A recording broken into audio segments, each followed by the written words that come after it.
Origins of the samurai. The birth of the warrior class. Imagine the misty hills of ancient Japan, where the first whispers of a warrior class began to stir. It's the 8th century, and the imperial court in Kyoto reigns supreme. But in the provinces, a new force is emerging. Men skilled in the art of the bow and sword, bound by loyalty to their lords. These are the samurai, the ones who serve. And their story begins not on the battlefield, but in the quiet struggle for order in a land rife with conflict. The roots of the samurai can be traced back to the Nara period, 710 to 794, a time when Japan was heavily influenced by Chinese culture and governance. The imperial court, modeled after the Tang dynasty, sought to centralize power. But the rugged terrain of Japan made this a daunting task. In the provinces, far from the watchful eyes of the court, local chieftains and landowners began to rely on armed retainers to protect their lands and enforce their authority. These early warriors were not yet the legendary samurai we know today, but they were the seeds from which the samurai class would grow. By the 9th century, the emperor's grip on the outer regions began to weaken. Bandits roamed freely, and rebellions erupted in the distant provinces. The central government, unable to maintain control, turned to these local warriors for support. In exchange for their loyalty, the warriors were granted land and titles, laying the foundation for the feudal system that would dominate Japan for centuries. This marked the beginning of the samurai's rise to power, as they transitioned from mere guards to influential figures in their own right. The term samurai itself comes from the verb saburao, meaning to serve. In its earliest usage, it referred to those who served the imperial court, but over time it came to denote the warrior class as a whole. These men were not just fighters, they were also administrators, tax collectors, and enforcers of the law. They were the backbone of Japan's military might, their influence growing with each passing decade. By the 10th century, they were no longer just servants. They were the power behind the throne, their rise a quiet revolution that would reshape the nation. But what drove these men to take up arms?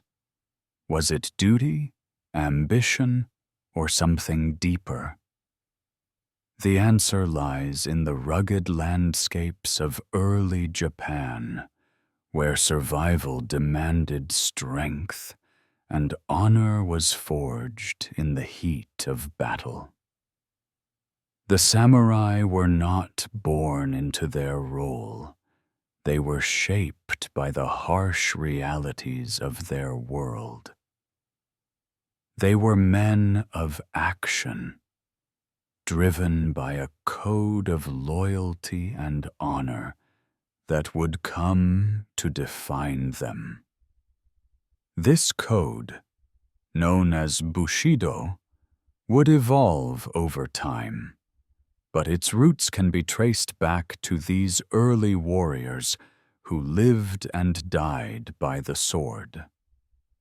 The samurai's rise was not without conflict. As their power grew, so too did their rivalries. Clans vied for control of land and resources, and skirmishes between rival factions became increasingly common. These early conflicts were small in scale, but they foreshadowed the larger wars that would come to dominate Japanese history. The samurai were not just warriors.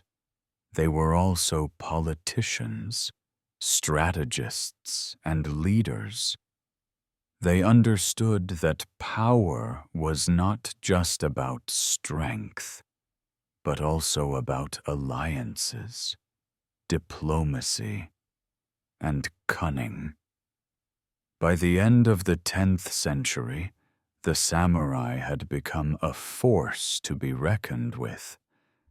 They were no longer just the servants of the aristocracy. They were the masters of their own destiny. Their rise marked the beginning of a new era in Japanese history, one where the sword would reign supreme. The stage was set for the Genpei War, the Mongol invasions, and the rise of the Shogunate, events that would cement the samurai's place in history. This is the origin of the samurai, a class born from necessity, destined to become legends. Their story is one of courage, honor, and sacrifice, a story that continues to captivate us to this day. As we delve deeper into their history, we will see how these early warriors shaped the course of Japanese history, leaving a legacy that endures to this day. The Heian period. Samurai in the Shadows picture. Japan in the year 794, as the imperial court settles into its new capital, Heian-kyo, modern-day Kyoto. The air is thick with poetry, politics, and intrigue, but beneath the surface, a quiet shift is taking place. The samurai, still in their infancy, are beginning to emerge from the shadows, their blades glinting faintly in the moonlight. The Heian period, 794 to 1185, is often remembered as a golden age of Japanese culture, a time when the aristocracy flourished and the arts reached new heights. The imperial court was the center of power, and life revolved around elaborate rituals, poetry competitions, and political maneuvering. Yet, while the nobles indulged in their refined pursuits, the samurai were quietly carving out their own place in society. During this era, the samurai served as the muscle behind the aristocracy. They were the enforcers, the bodyguards, and the silent protectors of the noble class. Their role was far from glamorous. They were often seen as tools, extensions of their master's will, with little power of their own. But as the centuries passed, the samurai began to grow restless, their ambitions simmering beneath the surface. The rise of the samurai during the Heian period was closely tied to the decline of the central government's authority. The imperial court, once a powerful and unified force, began to fracture under the weight of its own bureaucracy. Provincial governors, known as kokushi, were appointed to oversee the outer regions. But many of these officials grew corrupt, exploiting their positions for personal gain. In response, local landowners began to arm themselves, hiring warriors to protect their estates and enforce their authority. These warriors were the early samurai, and their loyalty was not to the emperor, but to their local lords. One of the key developments of the Heian period was the emergence of the bushi, or warrior class. These men were not just fighters, they were also skilled horsemen and archers, trained in the art of mounted combat.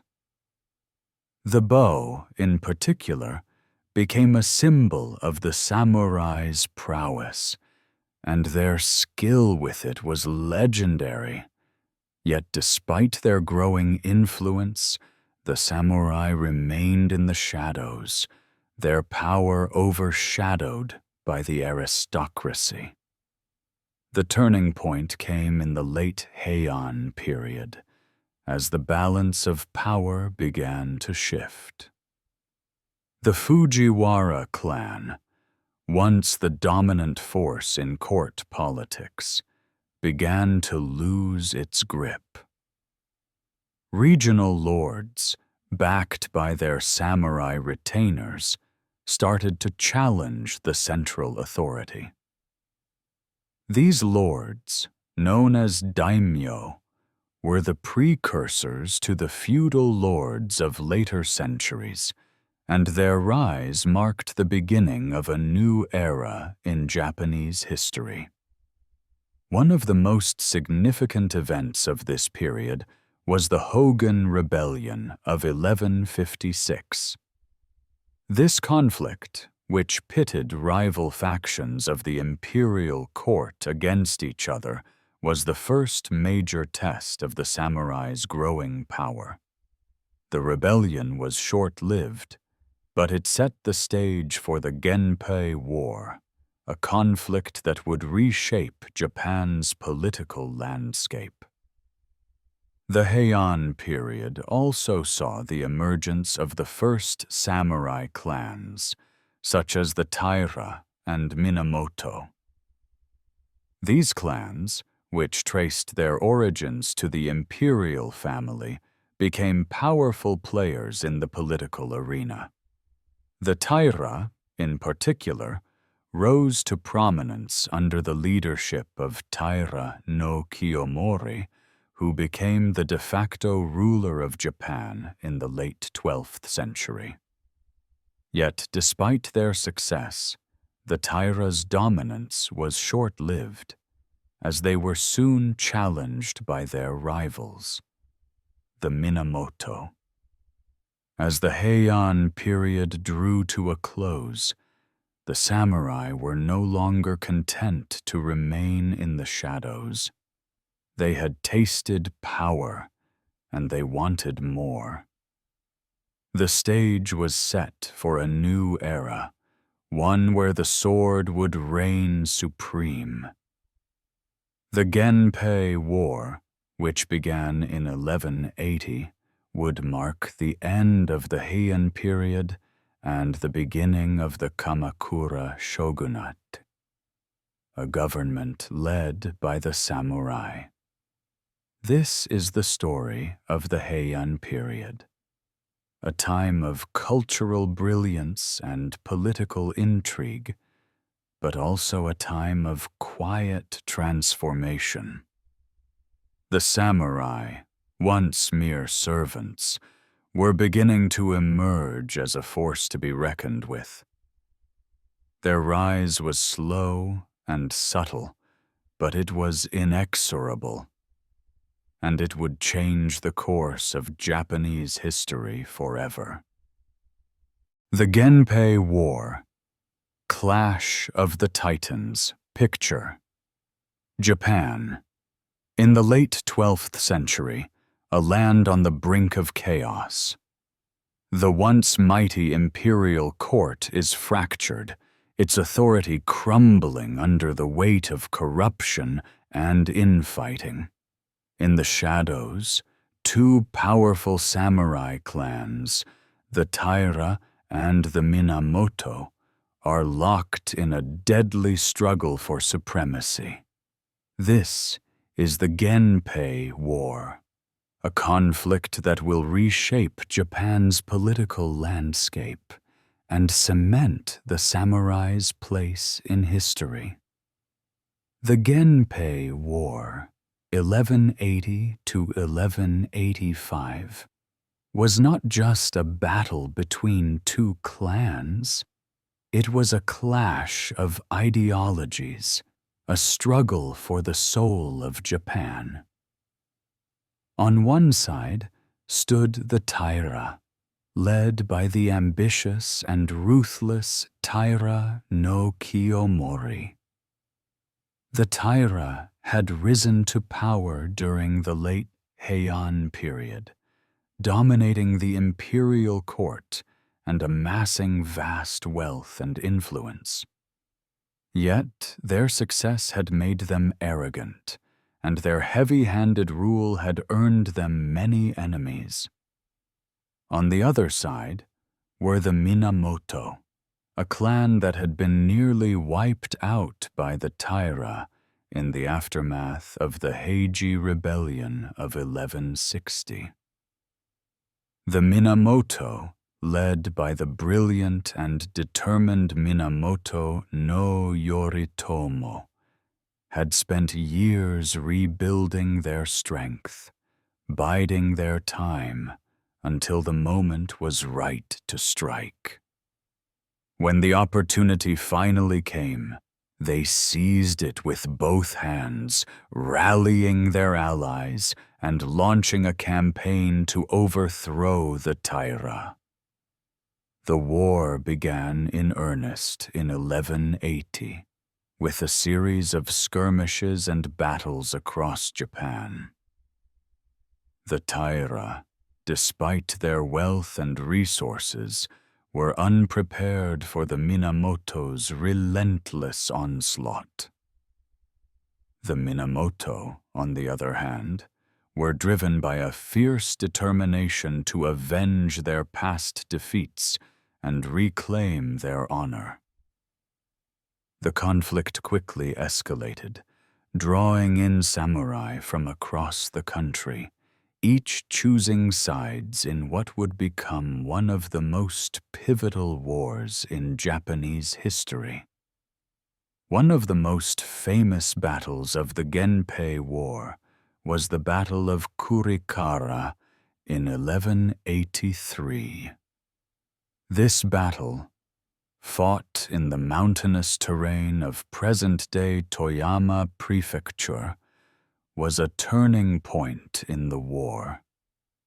The Minamoto, led by the cunning general Minamoto no Yoshinaka, used the terrain to their advantage, luring the Taira into a narrow pass and then ambushing them from all sides. The Taira suffered heavy losses, and their morale was shattered. The victory at Kurikara marked the beginning of the end for the Taira. Another key moment in the war was the naval battle of Dan no Ura in 1185. This battle, fought in the Shimonoseki Strait, was the final showdown between the Taira and the Minamoto.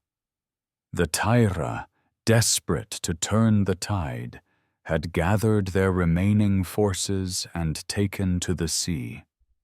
The Minamoto, led by Minamoto no Yoshitsune, pursued them relentlessly.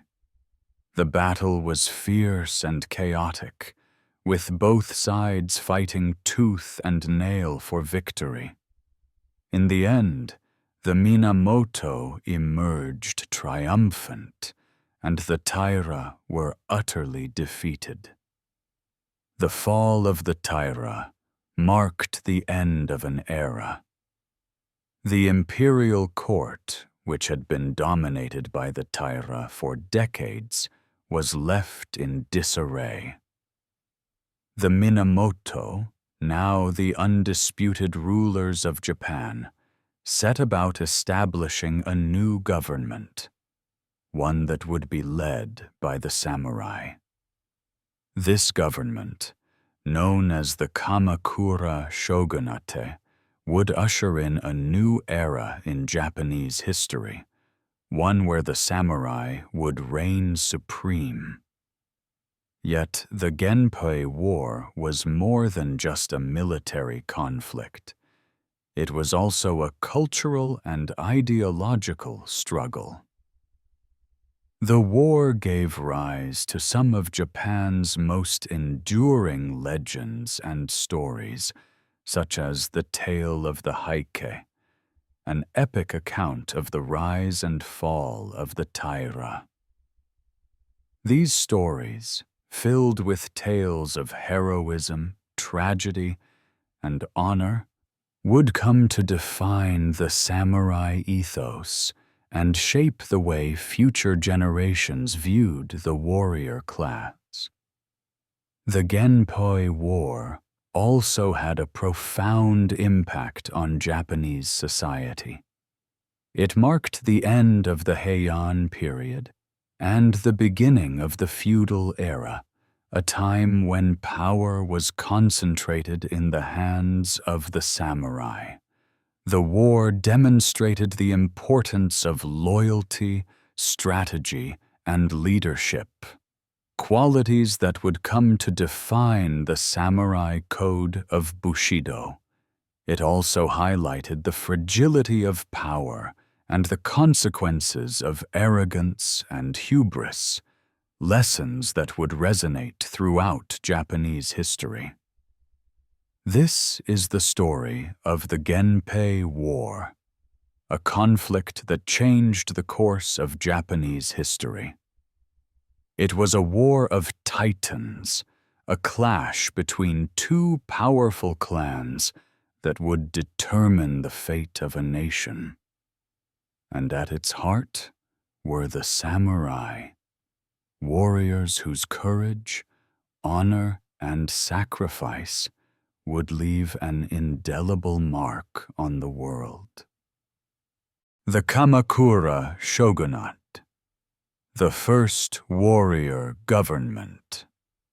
Imagine a Japan emerging from the ashes of the Genpei War, its political landscape forever altered.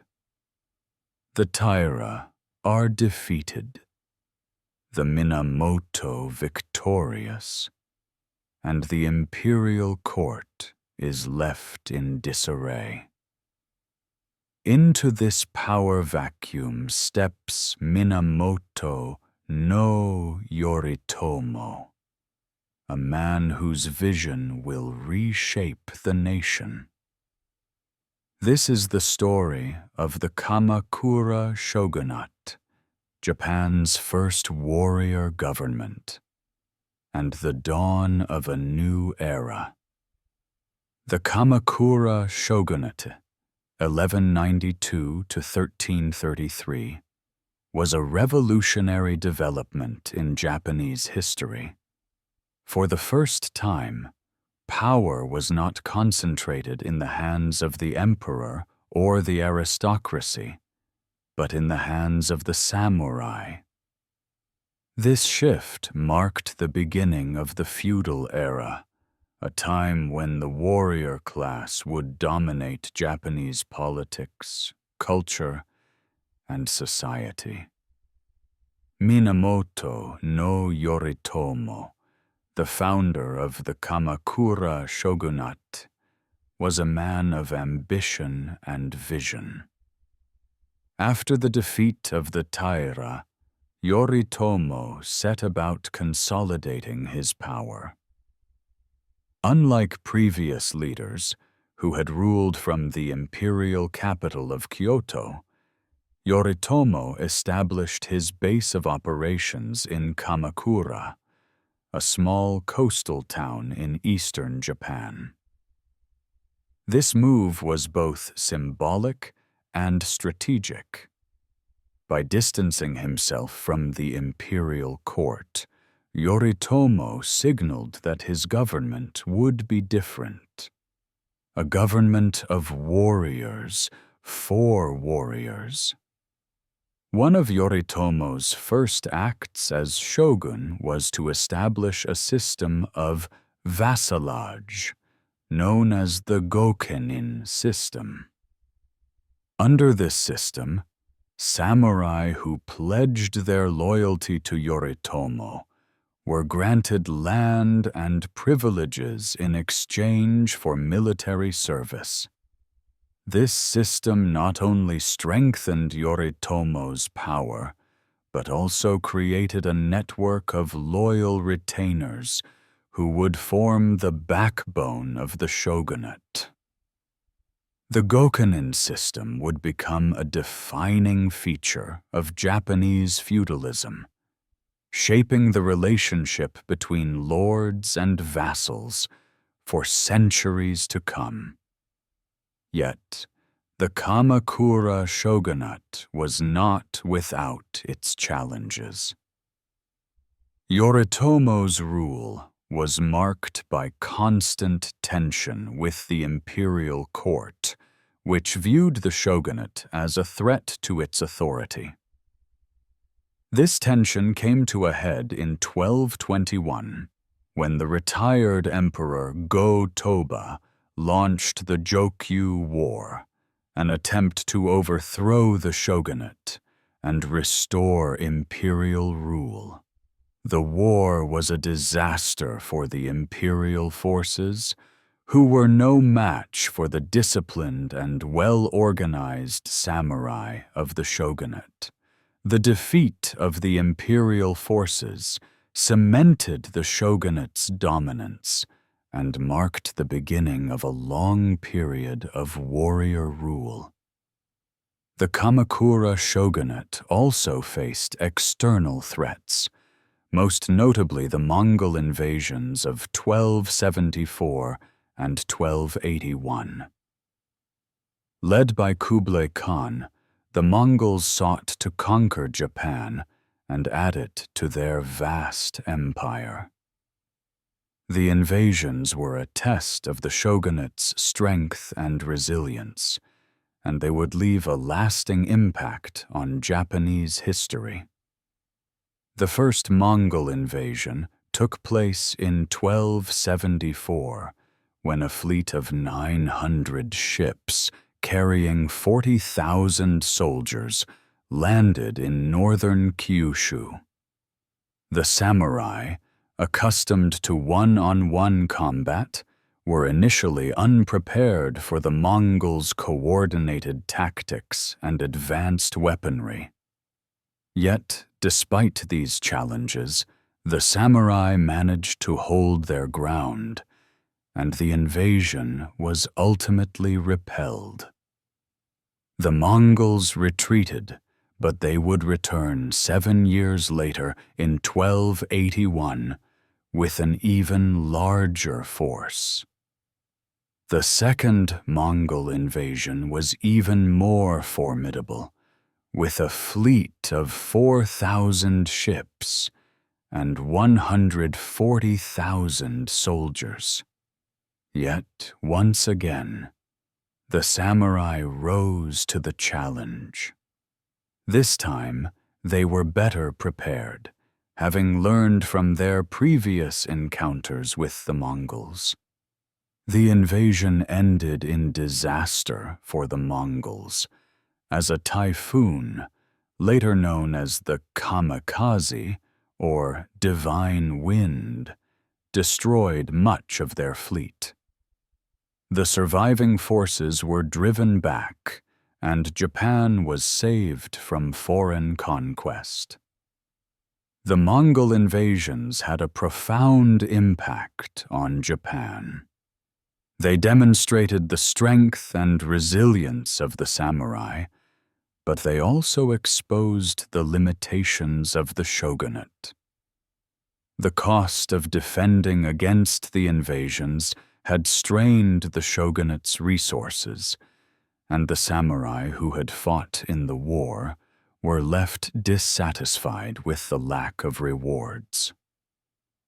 This dissatisfaction would eventually lead to the decline of the Kamakura shogunate. By the early 14th century, the Kamakura shogunate was facing mounting challenges. Internal divisions, economic difficulties, and growing discontent among the samurai weakened the shogunate's grip on power. In 1333, the shogunate was overthrown by Emperor Go-Daigo, who sought to restore imperial rule. Yet this restoration was short-lived, as the samurai soon reasserted their dominance, leading to the establishment of the Ashikaga shogunate. The Kamakura shogunate may have been short-lived, but its impact on Japanese history was profound. It marked the beginning of the feudal era, a time when the samurai would dominate Japanese politics and society. It also laid the foundation for the samurai code of Bushido, which would come to define the warrior class. The Kamakura shogunate was a government of warriors, by warriors, and for warriors, and its legacy would endure for centuries. This is the story of the Kamakura shogunate, a revolutionary government that changed the course of Japanese history.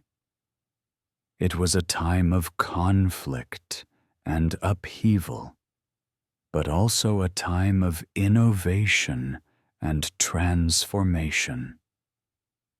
And at its heart were the samurai, warriors whose courage, honor, and sacrifice would leave an indelible mark on the world.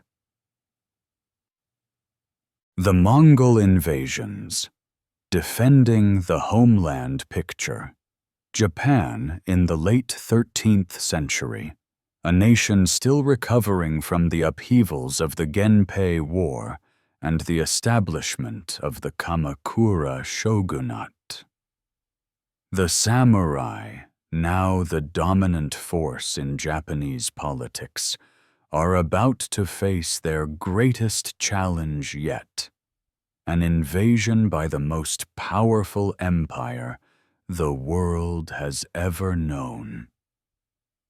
This is the story of the Mongol invasions, a test of Japan's strength, resilience, and unity. The Mongol Empire, led by Kublai Khan, was the largest contiguous empire in history, stretching from Eastern Europe to the Korean Peninsula. By the late 13th century, the Mongols had set their sights on Japan, a land they saw as both a strategic prize and a potential vassal state. In 1266, Kublai Khan sent envoys to Japan, demanding that the Japanese submit to Mongol rule. The Japanese, led by the Kamakura shogunate, refused. This defiance set the stage for one of the most dramatic chapters in Japanese history.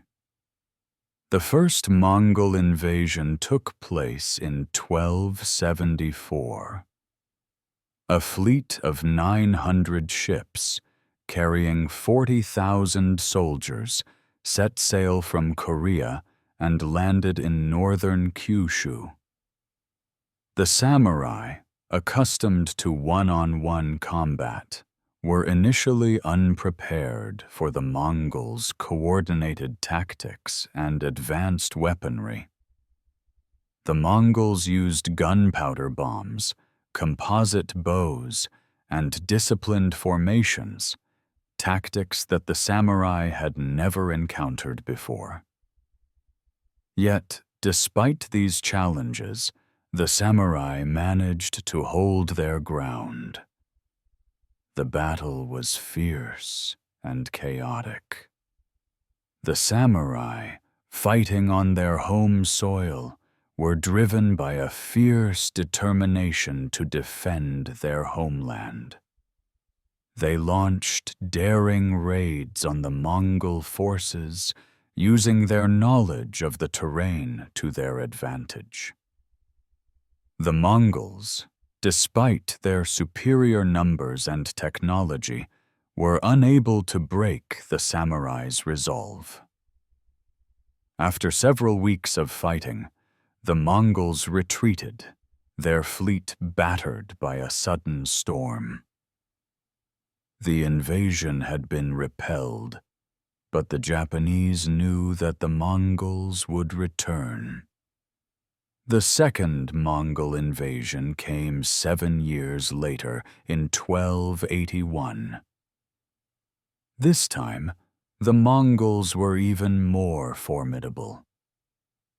Their fleet consisted of 4,000 ships, carrying 140,000 soldiers, the largest naval invasion force in history until the D-Day landings of World War II. The Mongols were determined to conquer Japan, and they came prepared for a long campaign. Yet, once again, the samurai rose to the challenge. This time, they were better prepared, having learned from their previous encounters with the Mongols. The Kamakura shogunate had ordered the construction of defensive walls along the coast of northern Kyushu, and the samurai had trained extensively in new tactics to counter the Mongols' coordinated assaults. The stage was set for a decisive battle. The second invasion began with a series of skirmishes along the coast of Kyushu. The Mongols, despite their overwhelming numbers, found it difficult to gain a foothold. The samurai, fighting with the ferocity of men defending their homeland, launched relentless counterattacks. The battle raged for weeks, with neither side able to gain a decisive advantage. Then, just as it seemed that the Mongols might break through the Japanese defenses, nature intervened. A massive typhoon, later known as the kamikaze, or divine wind, swept across the Sea of Japan, destroying much of the Mongol fleet. The surviving ships were driven back, and the invasion force was left in disarray. The samurai, seizing the opportunity, launched a final assault, driving the Mongols from Japanese soil. The invasion had ended in disaster for the Mongols, and Japan was saved from foreign conquest. The Mongol invasions had a profound impact on Japan. They demonstrated the strength and resilience of the samurai, but they also exposed the limitations of the Kamakura shogunate. The cost of defending against the invasions had strained the shogunate's resources, and the samurai who had fought in the war were left dissatisfied with the lack of rewards. This dissatisfaction would eventually lead to the decline of the Kamakura shogunate. Yet the Mongol invasions also had a lasting cultural impact. The idea of the divine wind became a powerful symbol of Japan's divine protection, a belief that would resurface during World War II. The invasions also reinforced the samurai's sense of identity and purpose, solidifying their role as the defenders of Japan. The samurai code of Bushido, with its emphasis on loyalty, honor, and sacrifice, was shaped in part by the experiences of the Mongol invasions. This is the story of the Mongol invasions, a pivotal moment in Japanese history. It was a time of great peril, but also a time of great heroism. The Ashikaga Shogunate, a fractured empire. Imagine a Japan emerging from the Mongol invasions, its samurai weary but victorious. The Kamakura shogunate, having defended the nation against foreign conquest, now faces internal strife. The seeds of discontent sown during the wars begin to sprout, leading to a new era of conflict and division. This is the story of the Ashikaga shogunate, a time when Japan's unity was tested like never before. The Ashikaga shogunate, 1336 to 1573, was born out of the ashes of the Kamakura shogunate. The Kamakura shogunate, weakened by the cost of defending against the Mongol invasions and the dissatisfaction of its samurai, was overthrown in 1333 by Emperor Go-Daigo, who sought to restore imperial rule. Yet this restoration was short-lived. The samurai, unwilling to relinquish their power, soon reasserted their dominance, leading to the establishment of the Ashikaga shogunate under Ashikaga Takauji. The Ashikaga shogunate was different from its predecessor in several key ways. Unlike the Kamakura shogunate, which had been based in the eastern city of Kamakura, the Ashikaga shogunate established its headquarters in Kyoto, the imperial capital. This move was symbolic, signaling the shogunate's desire to integrate itself with the imperial court. Yet it also reflected the shogunate's reliance on the support of the aristocracy, a relationship that would prove both a strength and a weakness. One of the defining features of the Ashikaga shogunate was its decentralized nature.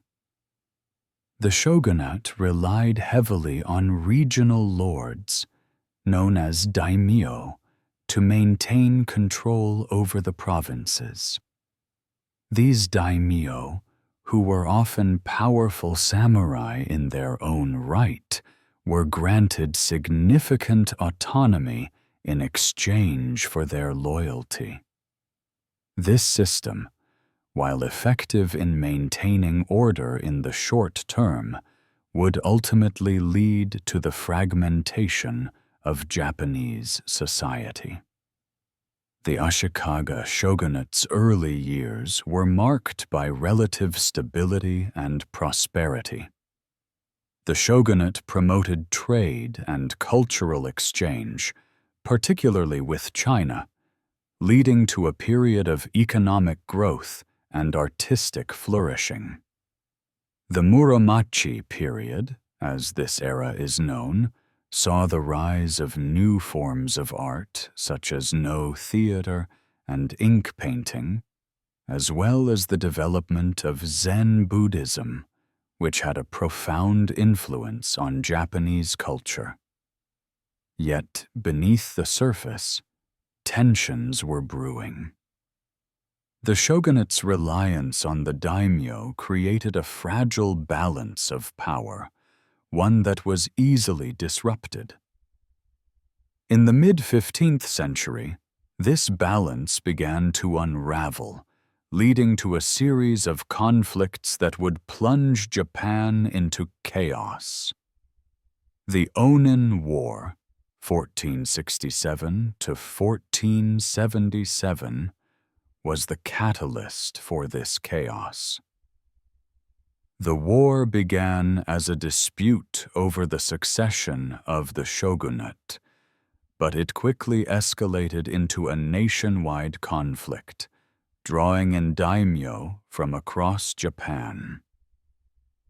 The war was marked by brutal fighting, with much of Kyoto reduced to ruins. Yet, despite its devastation, the Onin War failed to resolve the underlying issues that had sparked it. Instead, it marked the beginning of the Sengoku period, a time of constant warfare and political instability. The Sengoku period, 1568 to 1600, was a time of great upheaval. The central authority of the Ashikaga shogunate had all but collapsed, and Japan was divided into dozens of rival states, each ruled by a powerful daimyo. These daimyo, often referred to as warring states, were constantly at odds with one another, vying for control of land and resources. The samurai, once the defenders of Japan, now found themselves fighting in a seemingly endless cycle of conflict. Yet the Sengoku period was also a time of innovation and transformation. The constant warfare led to advances in military technology and tactics, as well as the rise of new forms of governance. The daimyo, in their quest for power, began to centralize their administrations, laying the groundwork for the unification of Japan in the late 16th century. The Ashikaga shogunate, weakened by decades of conflict, finally came to an end in 1573, when Oda Nobunaga, one of the most powerful daimyo of the Sengoku period, overthrew the last Ashikaga shogun. Yet, the legacy of the Ashikaga shogunate endured. It was a time of great cultural achievement, as well as a time of profound change. The shogunate's decentralized structure and reliance on the daimyo set the stage for the rise of the feudal system, which would dominate Japanese society for centuries to come. This is the story of the Ashikaga shogunate, a time of both brilliance and turmoil.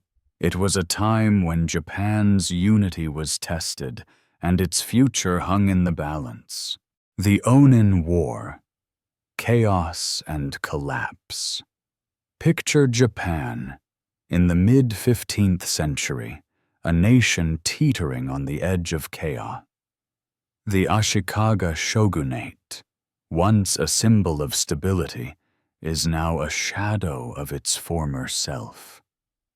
The daimyo, regional lords who once pledged their loyalty to the shogun, are now locked in a deadly struggle for power. This is the story of the Onin War, a conflict that would plunge Japan into a century of warfare and reshape its political landscape. The Onin War, 1467 to 1477, was a turning point in Japanese history. It began as a dispute over the succession of the Ashikaga shogunate, but it quickly escalated into a nationwide conflict, drawing in daimyo from across Japan.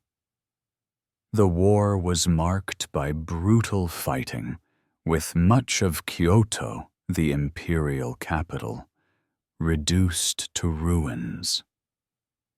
Yet, despite its devastation, the Onin War failed to resolve the underlying issues that had sparked it. Instead, it marked the beginning of the Sengoku period, a time of constant warfare and political instability. The roots of the Onin War can be traced back to the early 15th century, when the Ashikaga shogunate began to lose its grip on power. The shogunate's reliance on the daimyo, regional lords who controlled vast territories, created a fragile balance of power. This balance was easily disrupted, and by the mid-15th century, tensions between the daimyo had reached a boiling point. The immediate cause of the Onin War was a dispute over the succession of the shogunate. In 1465, Ashikaga Yoshimasa, the 8th shogun, announced his intention to retire and name his brother Ashikaga Yoshimi as his successor. Yet Yoshimasa's wife, Hino Tomiko, had other plans. She wanted her son, Ashikaga Yoshihisa, to succeed Yoshimasa, and she was willing to go to great lengths to ensure his ascension. This dispute quickly escalated into a full-blown conflict, as rival factions of daimyo aligned themselves with either Yoshimi or Yoshihisa. The two sides, known as the Eastern Army, supporting Yoshimi, and the Western Army, supporting Yoshihisa, began to mobilize their forces, and in 1467, the first shots of the Onin War were fired. The war was fought primarily in Kyoto, the heart of Japanese politics and culture.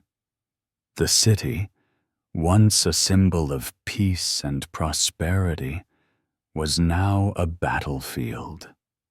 The fighting was brutal and relentless, with both sides employing scorched earth tactics to deny their enemies resources. Much of Kyoto was destroyed, including many of its temples, palaces, and cultural treasures. The city's residents, caught in the crossfire, suffered immensely, with many fleeing to the countryside in search of safety. Yet, despite the devastation, the Onin War failed to produce a clear victor. Both sides were evenly matched, and neither was able to gain a decisive advantage. The war dragged on for 10 long years, with neither side willing to back down. In the end, the conflict petered out, not because of a decisive battle, but because both sides were exhausted and depleted. The Onin War had a profound impact on Japan.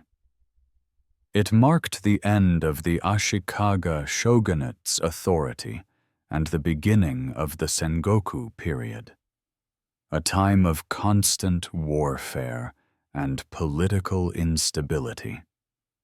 The war also had a lasting impact on Japanese society. The destruction of Kyoto and the collapse of the shogunate's authority left a power vacuum which the daimyo were quick to fill.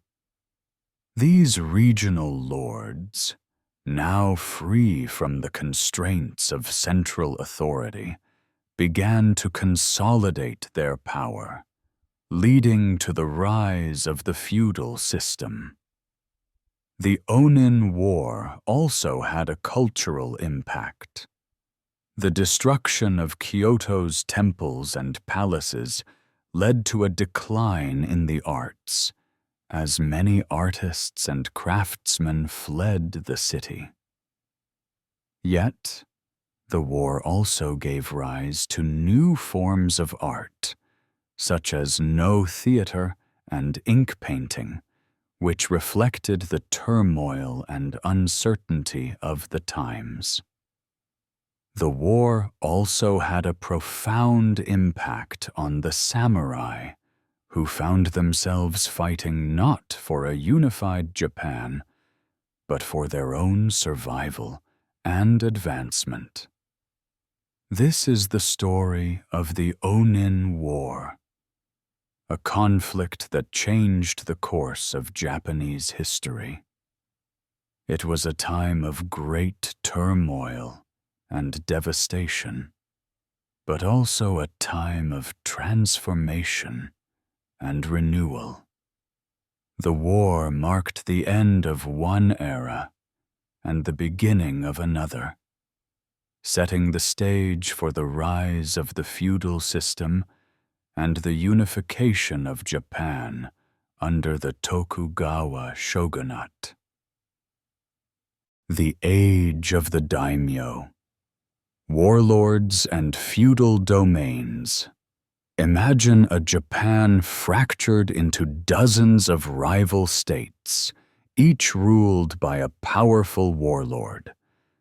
The central authority of the Ashikaga shogunate has collapsed, and the nation is plunged into a century of warfare.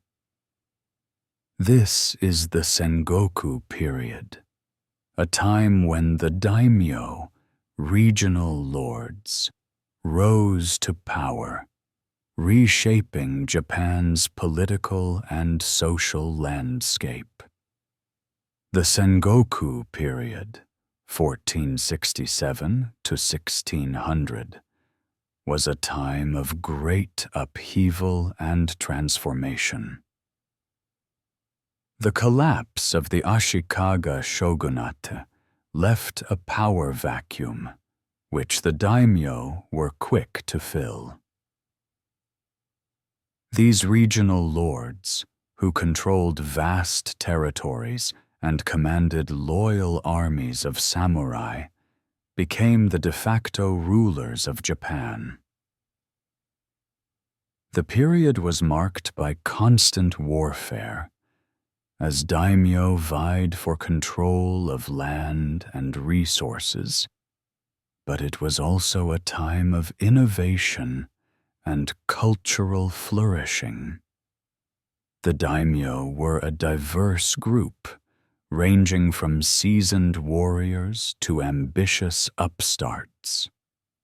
Some, like the Takeda and Uesugi clans, were descended from ancient samurai families, while others, like Oda Nobunaga, rose from humble beginnings. What united them was their desire for power and their ability to adapt to the changing times. The daimyo were not just warriors, they were also administrators, diplomats, and patrons of the arts. They built castles, established markets, and promoted trade, laying the groundwork for the unification of Japan. One of the most significant developments of the Sengoku period was the rise of the castle town. Daimyo, seeking to consolidate their power, built massive fortresses that served as both military strongholds and administrative centers. These castles, often surrounded by moats and high stone walls, were symbols of the daimyo's authority. Around these castles grew towns, where merchants, artisans, and farmers gathered, creating vibrant centers of commerce and culture. The castle town became a defining feature of Japanese society, a legacy that endures to this day. The Sengoku period was also a time of military innovation. The constant warfare led to advances in tactics, weaponry, and organization. The introduction of firearms by Portuguese traders in the mid-16th century revolutionized Japanese warfare. Daimyo like Oda Nobunaga were quick to adopt these new weapons, using them to great effect in battle.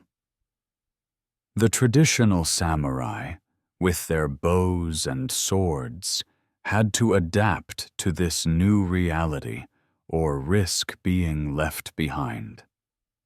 Yet, the Sengoku period was not just a time of conflict. It was also a time of cultural achievement. The daimyo, seeking to legitimize their rule, became patrons of the arts. They sponsored tea ceremonies, no theater, and ink painting, creating a vibrant cultural scene.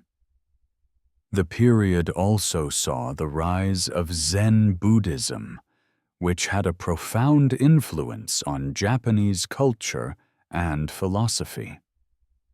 The tea ceremony, in particular, became a symbol of the daimyo's refinement and sophistication.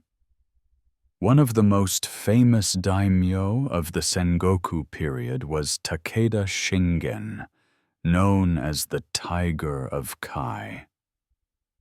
Shingen was a master tactician and a formidable warrior whose battles with his rival Uesugi Kenshin, the Dragon of Echigo, are the stuff of legend. Their clashes at the battles of Kawanakajima are celebrated in Japanese folklore, a testament to their skill and bravery. Another notable figure was Oda Nobunaga, a daimyo who rose from obscurity to become one of the most powerful men in Japan. Nobunaga was a ruthless and ambitious leader whose innovative tactics and use of firearms allowed him to defeat much larger forces.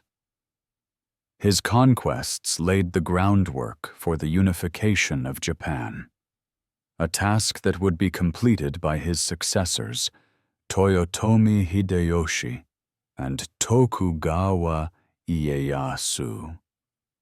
The Sengoku period came to an end in the late 16th century, as the daimyo were gradually brought under the control of a central authority.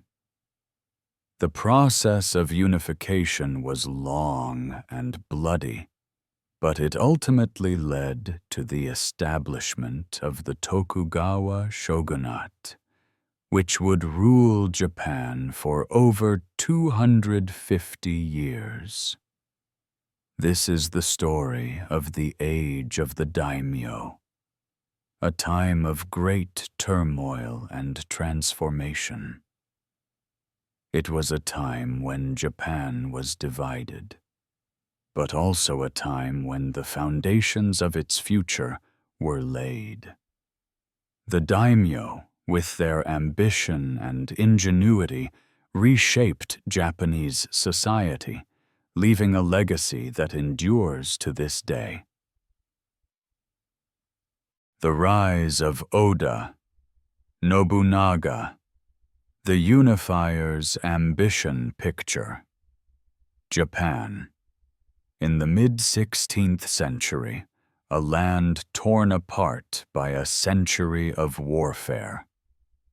The daimyo, regional warlords, are locked in a deadly struggle for power, and the central authority of the Ashikaga shogunate is all but gone. Into this chaos steps a man whose ambition and ruthlessness will change the course of Japanese history. This is the story of Oda Nobunaga, the first of Japan's great unifiers. Oda Nobunaga, 1534 to 1582, was born into a minor daimyo family in the province of Owari. From an early age, he was known for his unconventional behavior and fierce ambition.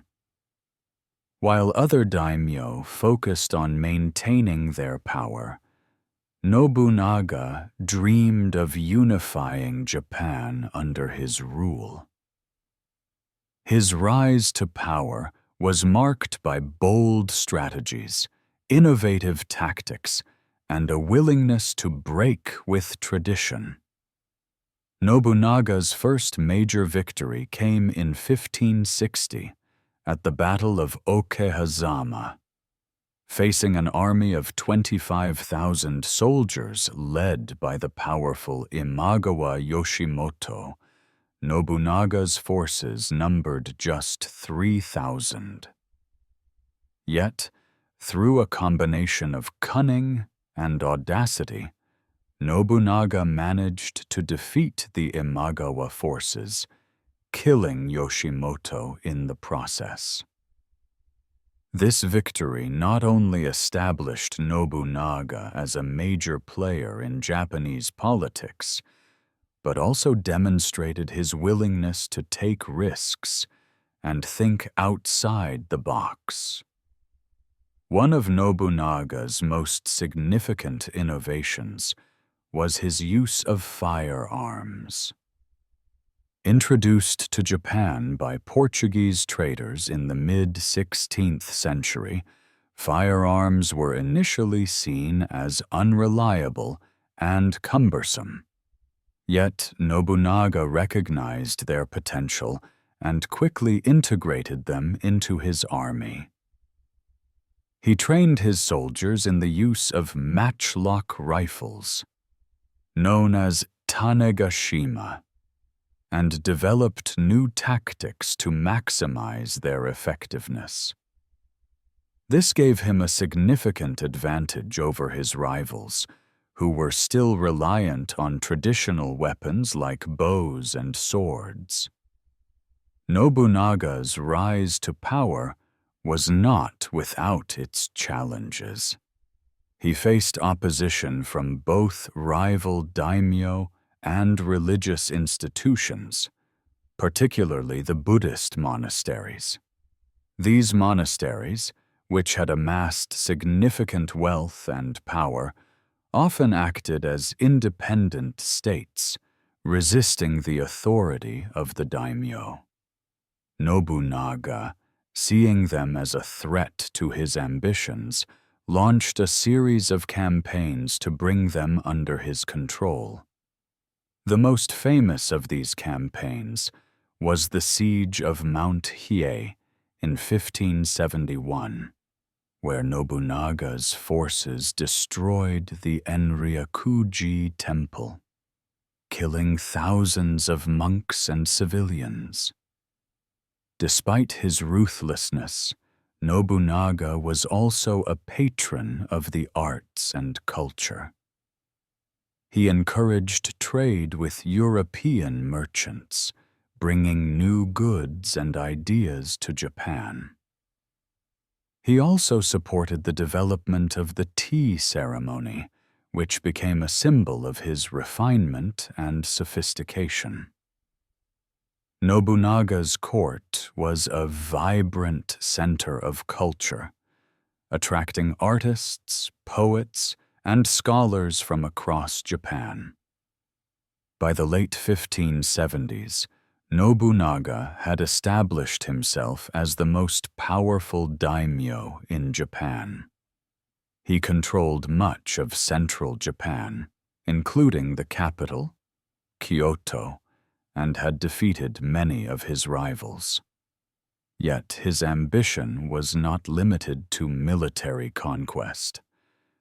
Nobunaga sought to create a unified and centralized state, one where the daimyo would be subordinate to a strong central authority.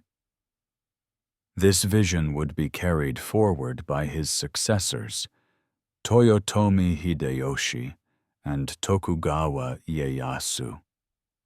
Nobunaga's life came to a sudden and dramatic end in 1582, when he was betrayed by one of his generals, Akechi Mitsuhide.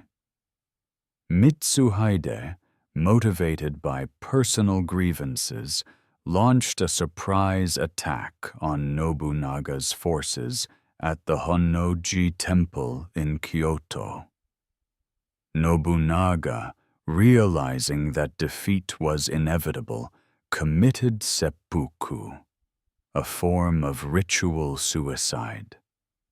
His death shocked Japan, but his legacy endured. Oda Nobunaga's rise to power marked the beginning of the end of the Sengoku period. His innovative tactics, ruthless ambition, and vision for a unified Japan laid the groundwork for the unification of the country under the Tokugawa shogunate. Nobunaga was a man of contradictions, brutal yet cultured, ambitious yet visionary. His story is a testament to the complexity of human nature and the transformative power of leadership. This is the story of Oda Nobunaga, the first of Japan's great unifiers. His rise to power was marked by bold strategies, innovative tactics, and a willingness to break with tradition. His legacy is one of ambition, ruthlessness, and vision, a legacy that continues to captivate us to this day. Toyotomi Hideyoshi, from peasant to supreme ruler. Imagine a Japan still reeling from the sudden death of Oda Nobunaga, its most powerful daimyo. The dream of unification hangs in the balance, and the nation teeters on the edge of chaos. Into this uncertainty steps a man of humble origins, whose rise to power is nothing short of extraordinary. This is the story of Toyotomi Hideyoshi, the peasant who became the supreme ruler of Japan. Toyotomi Hideyoshi, 1537 to 1598, was born into a peasant family in the village of Nakamura in the province of Owari. His early life was marked by hardship and struggle, but Hideyoshi was a man of remarkable intelligence and ambition. He began his career as a servant in the household of Oda Nobunaga, where his wit and resourcefulness quickly caught the attention of his master. Over time, Hideyoshi rose through the ranks, becoming one of Nobunaga's most trusted generals. Hideyoshi's rise to power began in earnest after Nobunaga's death in 1582. With Nobunaga gone, Japan was once again plunged into chaos as rival daimyo vied for control. Hideyoshi, determined to avenge his master and continue his work, moved quickly to consolidate his power. He defeated Akechi Mitsuhide, the traitor who had killed Nobunaga at the Battle of Yamazaki, and then set about unifying Japan under his rule. One of Hideyoshi's most significant achievements was his ability to win the loyalty of other daimyo. Unlike Nobunaga, who relied on brute force, Hideyoshi was a master of diplomacy and strategy. He used a combination of military might, political maneuvering, and personal charm to bring the daimyo under his control. By the late 1580s, Hideyoshi had established himself as the most powerful man in Japan, and in 1590 he was granted the title of Kampaku, or regent, by the emperor. Hideyoshi's vision for Japan was one of centralized authority and social order. He sought to create a stable and unified state, where the daimyo would be subordinate to a strong central government. To achieve this, Hideyoshi implemented a series of sweeping reforms, known as the Taiko reforms. These reforms included the confiscation of weapons from peasants, the establishment of a rigid class system, and the construction of a nationwide land survey. These measures not only strengthened Hideyoshi's control, but also laid the foundation for the Tokugawa shogunate. One of Hideyoshi's most ambitious projects was the invasion of Korea in 1592. Hideyoshi, seeking to expand his power and secure his legacy, launched a massive invasion of the Korean peninsula with the ultimate goal of conquering China. The invasion, known as the Imjin War, was marked by brutal fighting and heavy casualties on both sides. Despite initial successes, the Japanese forces were eventually driven back, and the invasion ended in failure. Yet, the war had a profound impact on Japan, both militarily and culturally. Hideyoshi's reign was also marked by significant cultural achievements. He was a patron of the arts, particularly the tea ceremony, which he elevated to a new level of sophistication. Hideyoshi's tea master, Sen no Rikyu, became one of the most influential figures in Japanese history, and the tea ceremony became a symbol of Hideyoshi's refinement and power. Hideyoshi also commissioned the construction of grand castles, such as Osaka Castle, which served as both military strongholds and symbols of his authority. Yet, for all his achievements, Hideyoshi's reign was not without its challenges. His invasion of Korea strained Japan's resources and led to widespread discontent among the daimyo. His efforts to secure his legacy were also undermined by his inability to produce a suitable heir. Hideyoshi's only son, Toyotomi Hideyori, was just 5 years old when Hideyoshi died in 1598, leaving Japan once again on the brink of chaos. Hideyoshi's death marked the end of an era, but his legacy endured. His vision of a unified Japan, his innovative reforms, and his cultural achievements laid the groundwork for the Tokugawa shogunate, which would rule Japan for over 250 years. Hideyoshi's rise from peasant to supreme ruler is a testament to the power of ambition, intelligence, and determination.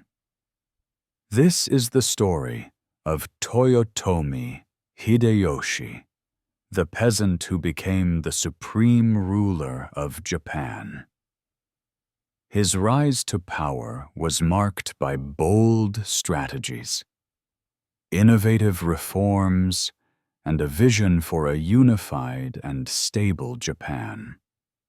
His legacy is one of ambition, resilience, and vision, a legacy that continues to captivate us to this day. The Tokugawa Shogunate, peace under the sword. Imagine a Japan emerging from decades of warfare, its people weary of conflict and longing for stability. The dream of unification, once a distant hope, is now within reach. Into this moment steps a man whose vision and determination will shape Japan for centuries to come. This is the story of the Tokugawa shogunate, a time of peace, prosperity, and profound transformation. The Tokugawa shogunate, 1600 to 1868, was established by Tokugawa Ieyasu, a daimyo who had risen to power through a combination of military prowess, political acumen, and sheer determination.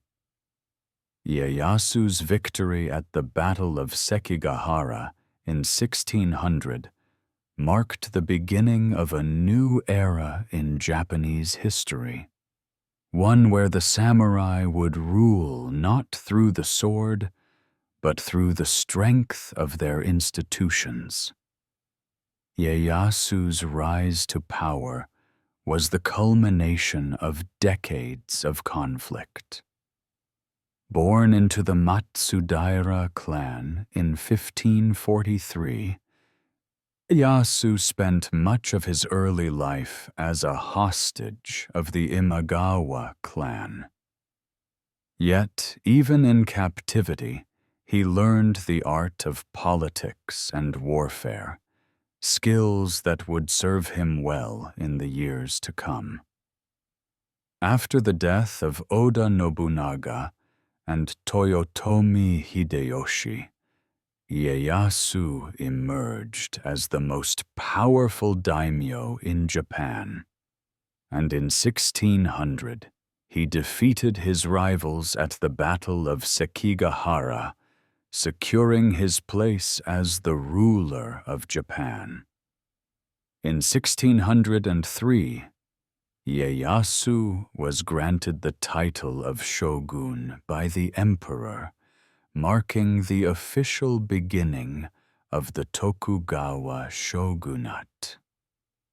Ieyasu established his capital in Edo, modern-day Tokyo, a small fishing village that would grow into one of the largest cities in the world.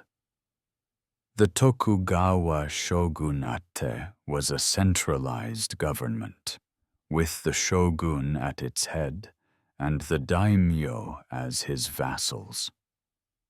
This system, known as the Bakuhan system, allowed the shogunate to maintain control over the daimyo while granting them a degree of autonomy.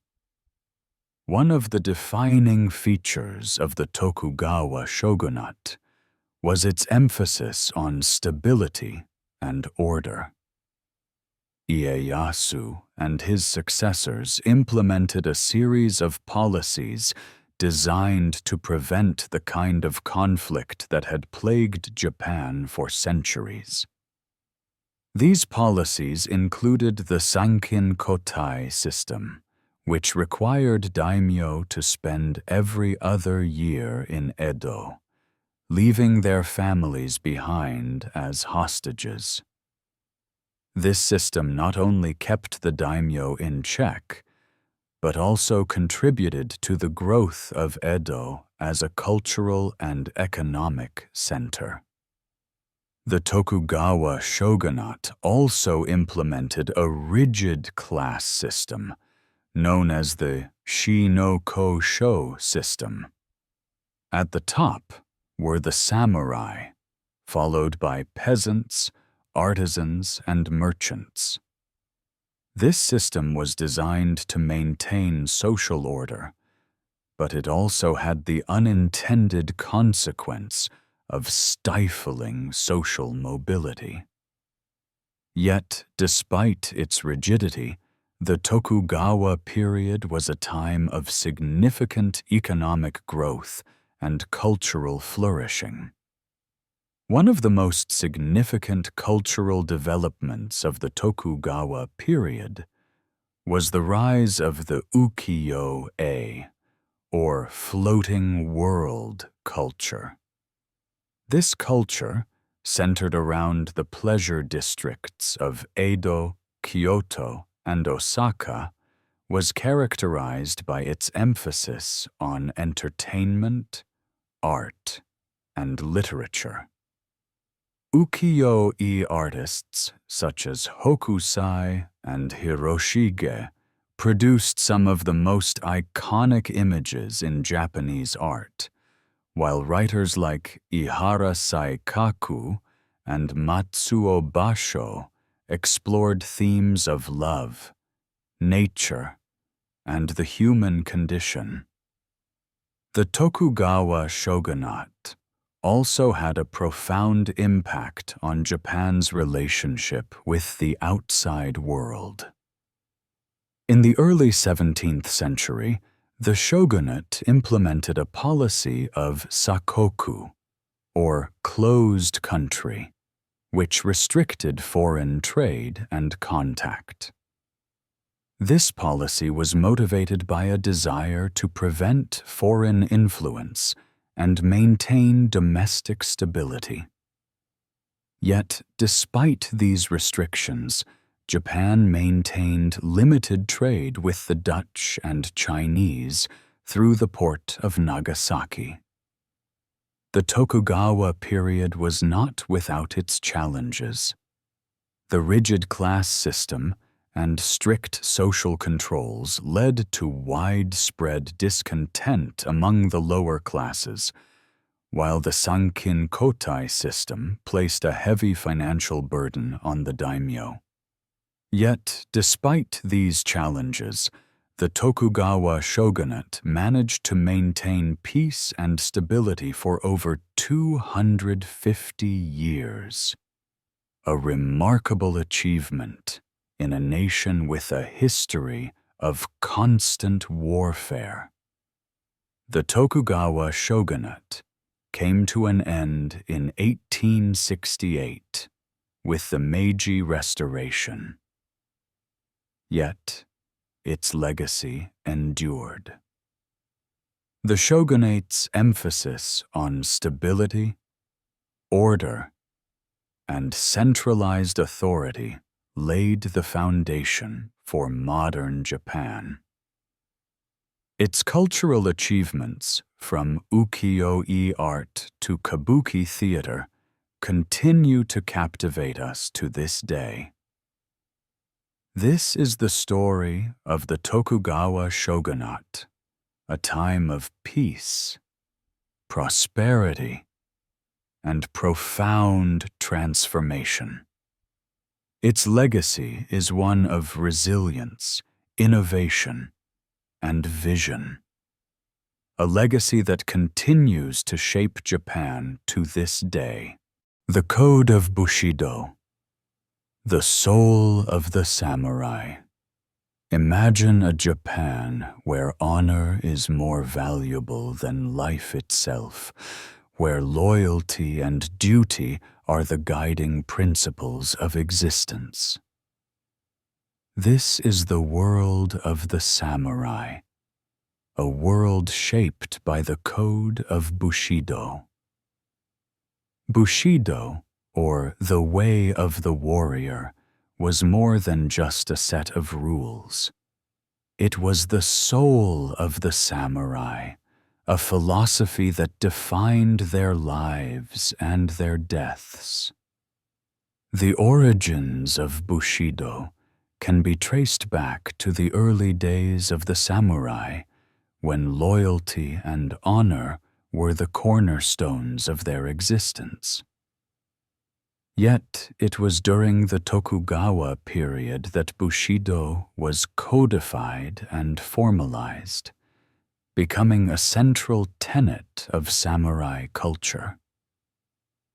The code emphasized virtues such as loyalty, courage, honor, and self-discipline, and it shaped every aspect of a samurai's life, from the battlefield to the tea ceremony. At the heart of Bushido was the concept of loyalty. A samurai was expected to be loyal to his lord above all else, even at the cost of his own life. This loyalty was not just a matter of duty. It was a matter of honor. A samurai who betrayed his lord was considered dishonorable, and his name would be forever tarnished. This emphasis on loyalty was reflected in the relationship between the daimyo and their vassals, a relationship that was both personal and deeply hierarchical. Courage was another key virtue of Bushido. A samurai was expected to face death with calmness and resolve, whether on the battlefield or in the act of seppuku, a form of ritual suicide. Seppuku was seen as the ultimate act of courage and honor, a way for a samurai to atone for his failures or preserve his honor in the face of defeat. The act of seppuku was deeply ritualized, with the samurai often accompanied by a kaishakunin, or second, who would deliver the final blow. Honor was the cornerstone of Bushido. A samurai's honor was his most prized possession, and he was expected to defend it at all costs. This emphasis on honor extended to all aspects of a samurai's life, from his conduct on the battlefield to his behavior in everyday life. A samurai who acted dishonorably, whether through cowardice, deceit, or disloyalty, was considered unworthy of his status and could be stripped of his rank and privileges. Self-discipline was also a key aspect of Bushido. A samurai was expected to master his emotions and desires, to live a life of simplicity and restraint. This emphasis on self-discipline was reflected in the samurai's daily routines, which often included meditation, martial arts training, and the study of literature and philosophy. The tea ceremony, with its emphasis on mindfulness and simplicity, was seen as a reflection of the samurai's inner discipline. Yet, Bushido was not just a code for the samurai. It was also a philosophy that shaped Japanese society as a whole. The virtues of Bushido, loyalty, courage, honor, and self-discipline, were seen as ideals to be aspired to by all, from the peasant to the emperor. This emphasis on moral and ethical behavior helped to create a society that valued order, stability, and harmony. The influence of Bushido extended beyond the Tokugawa period. Even after the fall of the samurai class in the Meiji Restoration, the ideals of Bushido continued to shape Japanese culture and society. During World War II, the concept of Bushido was invoked to inspire soldiers to fight with courage and honor, even in the face of certain death. Today, Bushido remains a powerful symbol of Japanese identity, a reminder of the values that once defined the samurai. This is the story of Bushido, the soul of the samurai. It was a code that shaped the lives of the samurai, a philosophy that defined their existence. Its legacy is one of loyalty, courage, honor, and self-discipline, a legacy that continues to inspire us to this day. The Satsuma Rebellion, the last stand of the samurai picture. Japan. In the late 19th century, a nation undergoing rapid transformation. The Meiji Restoration has swept away the old order, and the samurai, once the ruling class, find themselves obsolete. Into this moment of upheaval steps Saigo Takamori, a man who would become a symbol of resistance and the last stand of the samurai. This is the story of the Satsuma Rebellion, a tragic and heroic chapter in Japanese history.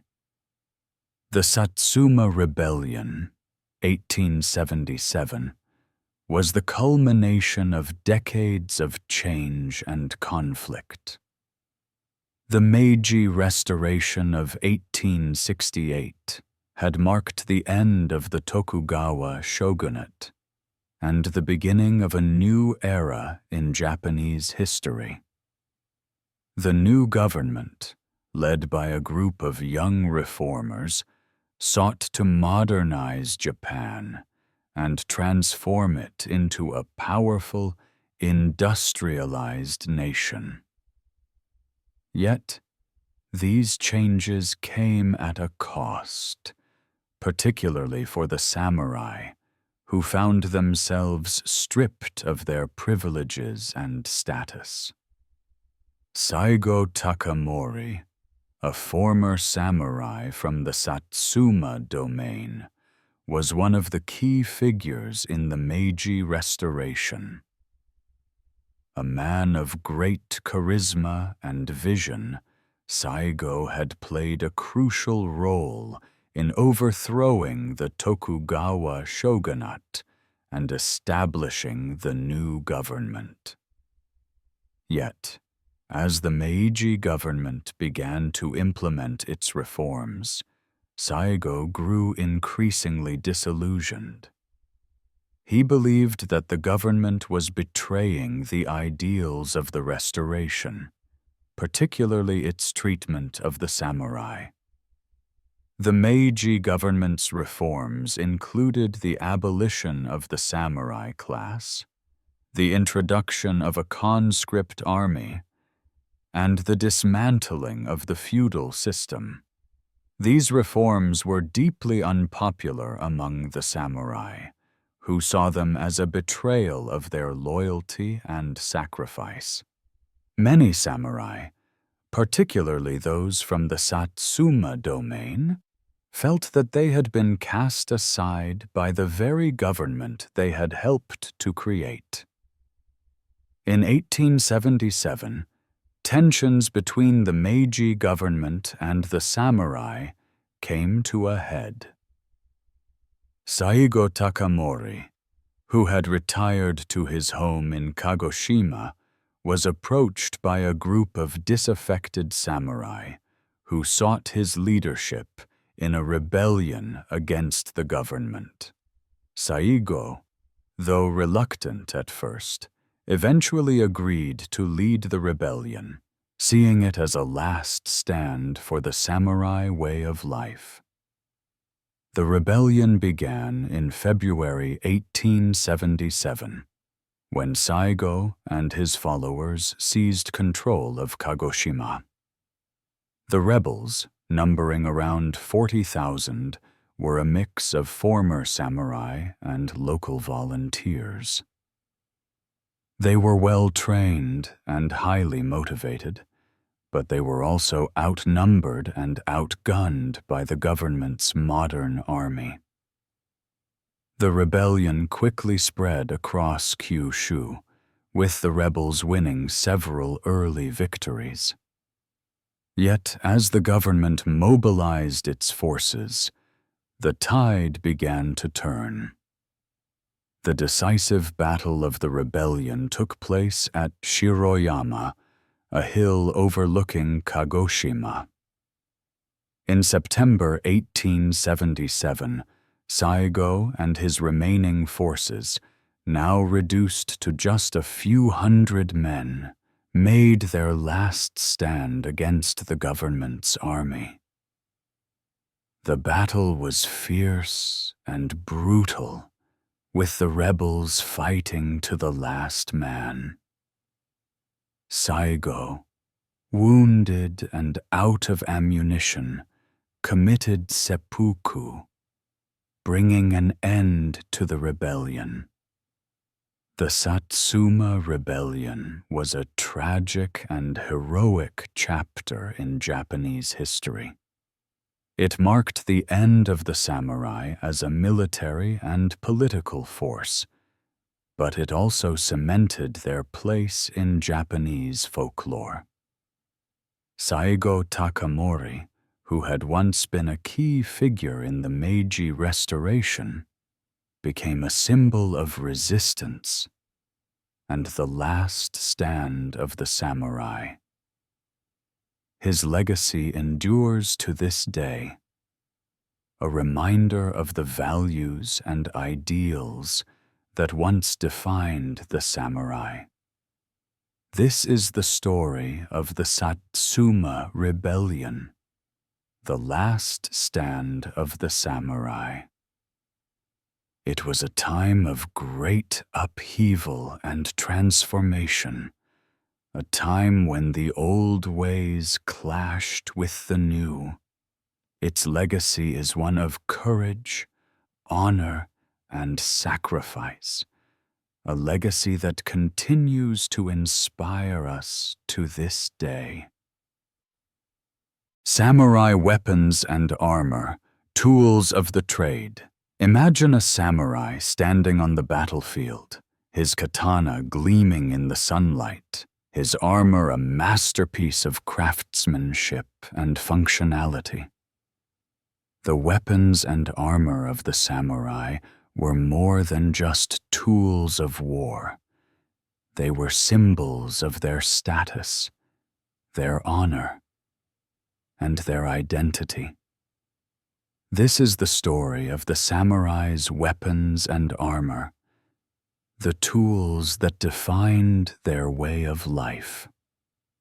The katana, the iconic sword of the samurai, is perhaps the most famous symbol of Japanese culture. Forged with precision and care, the katana was more than just a weapon. It was an extension of the samurai's soul.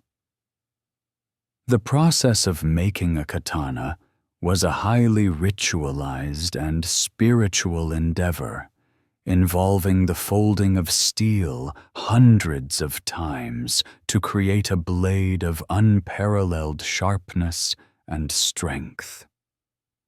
The katana was not just a tool for killing.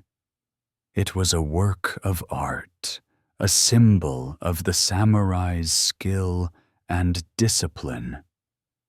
Yet, the katana was just one of many weapons in the samurai's arsenal. The yumi, or Japanese longbow, was another key weapon, particularly in the early days of the samurai.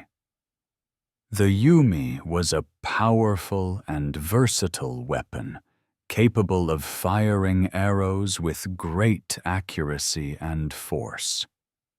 Samurai were trained in the art of kyudo, or archery, from a young age, and their skill with the bow was a source of great pride. The yumi was often used in mounted combat, with samurai firing arrows from horseback with deadly precision.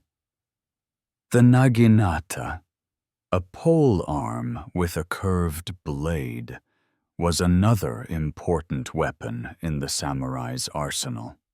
The naginata was particularly effective against cavalry, allowing the samurai to strike at their enemies from a distance. It was also a popular weapon among female samurai, or onnabugeisha, who used it to defend their homes and families. The naginata was not just a weapon. It was a symbol of the samurai's versatility and adaptability. The samurai's armor, known as yoroi, was a masterpiece of design and craftsmanship. Made from lacquered metal plates and silk cords, the yoroi was both flexible and durable, allowing the samurai to move freely while providing protection against enemy attacks. The armor was often decorated with intricate designs and symbols, reflecting the samurai's status and personality. The kabuto, or helmet, was particularly ornate, often featuring a crest or meidate, a decorative front piece that served as a symbol of the samurai's identity. The samurai's weapons and armor were not just tools of war. They were also symbols of their honor and status. A samurai's sword, for example, was often passed down through generations, becoming a cherished family heirloom. The armor, too, was a symbol of the samurai's identity, reflecting their rank, achievements, and personality. The care and maintenance of these tools were seen as a reflection of the samurai's discipline and dedication. The samurai's weapons and armor also played a key role in their training and rituals. The practice of kenjutsu, or swordsmanship, was a central part of a samurai's education, teaching them not just how to fight, but also how to live with honor and discipline. The tea ceremony, with its emphasis on mindfulness and simplicity, was often conducted with a katana nearby, a reminder of the samurai's dual role as warrior and artist. The legacy of the samurai's weapons and armor endures to this day. The katana, in particular, remains a powerful symbol of Japanese culture, revered for its beauty and craftsmanship. The yoroi, too, continues to captivate us, a reminder of the skill and artistry of the samurai. These tools, once the instruments of war, are now cherished as works of art, a testament to the enduring legacy of the samurai. This is the story of the samurai's weapons and armor, the tools that defined their way of life. They were more than just instruments of war. They were symbols of the samurai's honor, status, and identity. Their legacy is one of beauty, craftsmanship, and discipline, a legacy that continues to inspire us to this day. Samurai women, the forgotten warriors. Imagine a Japan where women, clad in armor and wielding naginatas, stand alongside men on the battlefield. These women, known as onna bugeisha, were not just passive observers. They were warriors in their own right, defending their homes and families with courage and skill. This is the story of the samurai women, the forgotten warriors of Japanese history. The role of women in samurai society was complex and multifaceted. While they were often expected to fulfill traditional roles as wives and mothers, many samurai women also received training in the martial arts and were prepared to defend their homes and families in times of war.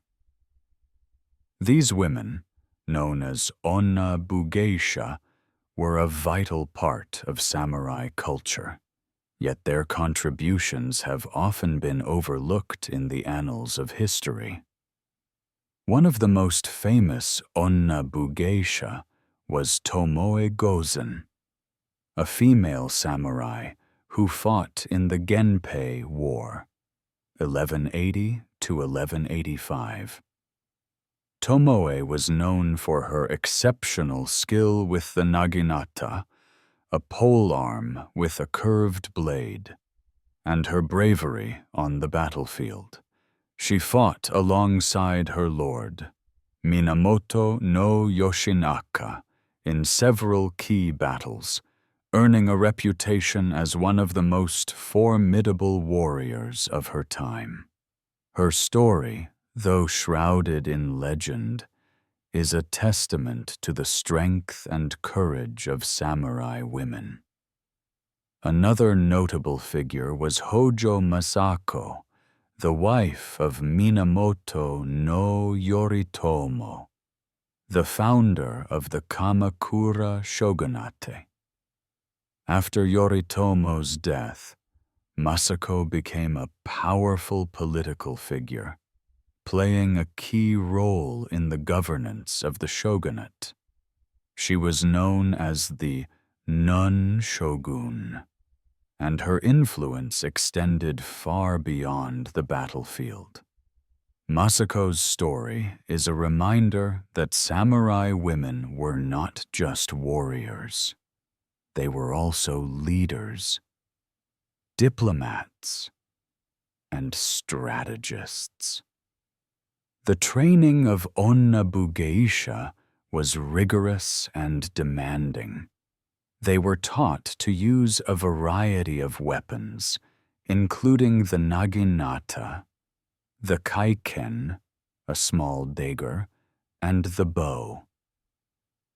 They were also trained in the art of self-defense, learning techniques that allowed them to protect themselves and their families.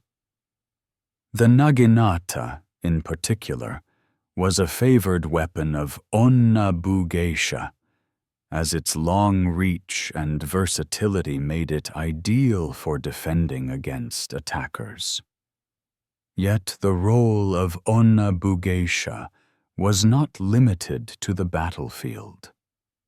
They were also responsible for managing their households, overseeing the education of their children, and maintaining the family's honor. In times of peace, they were often involved in cultural activities, such as the tea ceremony and calligraphy, which were seen as important aspects of a samurai's education. The legacy of the Onna geisha endures to this day. Their stories, though often overshadowed by those of their male counterparts, are a testament to the strength, courage, and resilience of samurai women. They were not just passive observers, they were active participants in the shaping of Japanese history, and their contributions deserve to be remembered. This is the story of the samurai women, the forgotten warriors of Japanese history. They were more than just wives and mothers. They were warriors, leaders, and defenders of their homes and families. Their legacy is one of strength, courage, and resilience, a legacy that continues to inspire us to this day. Samurai in art and literature. Legends immortalized. Imagine a Japan where the deeds of the samurai are immortalized in art and literature, their stories passed down through generations. The samurai, with their courage, honor, and sacrifice, have long been a source of inspiration for artists and writers. This is the story of the samurai in art and literature, a testament to their enduring legacy. The samurai have been a central theme in Japanese art and literature for centuries. Their stories, filled with tales of heroism, tragedy, and honor, have captivated the imagination of artists and writers, inspiring some of the most iconic works in Japanese culture. From the epic tales of the Heike Monogatari to the delicate brushstrokes of ukiyo-e prints, the samurai have left an indelible mark on Japanese art and literature. One of the most famous literary works about the samurai is the Heike Monogatari, or The Tale of the Heike. This epic, which dates back to the 13th century, tells the story of the rise and fall of the Taira clan during the Genpei War. The Heike Monogatari is a tale of ambition, betrayal, and tragedy, filled with larger-than-life characters and dramatic battles. It is a testament to the power of storytelling, and its influence can be seen in countless works of art and literature. Another iconic work is the Hagakure, or Hidden Leaves, a collection of writings by Yamamoto Tsunetomo, a samurai of the Saga domain. The Hagakure, written in the early 18th century, is a meditation on the samurai code of Bushido, emphasizing virtues such as loyalty, honor, and self-sacrifice. The Hagakure has become a classic of samurai literature, offering insights into the mindset and values of the samurai. The samurai have also been a popular subject in Japanese art. Ukiyo-e, or pictures of the floating world, often depicted scenes of samurai life, from dramatic battles to quiet moments of reflection. Artists such as Katsushika Hokusai and Utagawa Kuniyoshi created some of the most iconic images of the samurai, capturing their strength, honor, and humanity. These prints, with their bold colors and dynamic compositions, have become some of the most recognizable works of Japanese art. The samurai have also been a source of inspiration for modern literature and film. The works of authors such as Eiji Yoshikawa and Yukio Mishima have brought the world of the samurai to life, exploring themes of honor, loyalty, and sacrifice. Films such as Akira Kurosawa's Seven Samurai and Yojimbo have become classics of world cinema, capturing the spirit of the samurai with their powerful storytelling and stunning visuals. The legacy of the samurai in art and literature is a testament to their enduring appeal.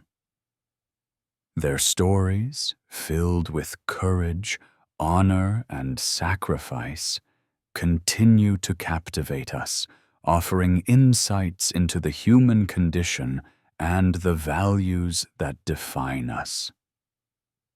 The samurai may be gone, but their spirit lives on in the art and literature they inspired. This is the story of the samurai in art and literature, a testament to their enduring legacy. They were more than just warriors. They were symbols of honor, courage, and sacrifice, and their stories continue to inspire us to this day. The influence of Zen Buddhism, the warrior's path to enlightenment. Imagine a samurai sitting in quiet meditation, his mind calm and focused, his spirit attuned to the rhythms of the universe.